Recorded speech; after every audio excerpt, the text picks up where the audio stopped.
Mummy বলো শোনা, খাবার রেডি? খাবার রেডি।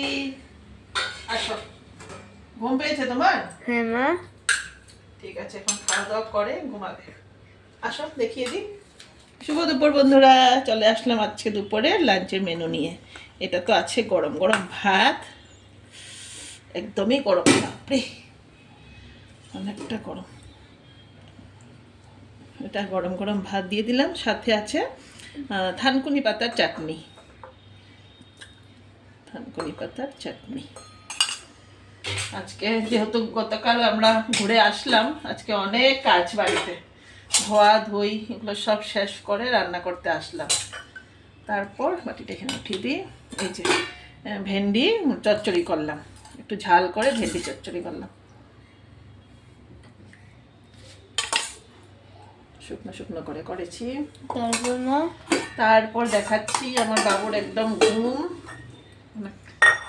খাবে দিতে লাগবে আজকে। এই যে ডাল, মসুর ডাল, একদম পাতলা করে ডাল করলাম, 2টা লঙ্কা পড়লো। এই ডালটা বাটিতে দিই, থালাতে উঠিয়ে দিই। এই যে ডাল, লঙ্কা আরও লেবুটা দিকে থাকুক। তারপরে এই যে এদিকে দেখাও, গরম গরম চিকেন, একদম চিকেনের ঝাল। কেমন লাগছে বাবা চিকেনটা দেখতে? সুন্দর লাগছে সুন্দর মা। লাগছে। বাটিতে আগে আলুটা উঠিয়ে দিই, একটু বড় বাটিতে দিচ্ছি, না হলে লেগ পিসটা না রেডি হয়ে যায়।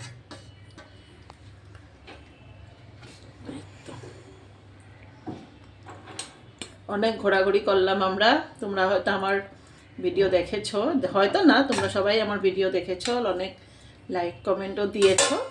আমি কিছুটা রিপ্লাই দিতে পারলাম, কিছুটা কমেন্টের রিপ্লাই এখনো বাকি আছে, আস্তে ধীরে বসে দেব।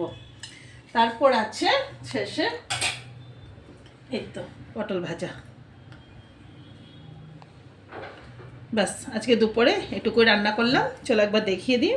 এখানে গরম গরম ভাত, পটল ভাজা, এদিকে আছে লেবু লঙ্কা মানিমুনি পাতা চাটনি, মানে থানকুনি পাতা যেটা বলি আমরা, এটা আছে ভেন্ডি চচ্চড়ি, এটা আছে মসুর ডাল, আর আছে পাতলা করে চিকেন, আলু দিয়ে চিকেন করলাম। তো দেখো আমার এই সিম্পল থালিটা তোমাদের কেমন লাগলো কমেন্টে বলো কিন্তু।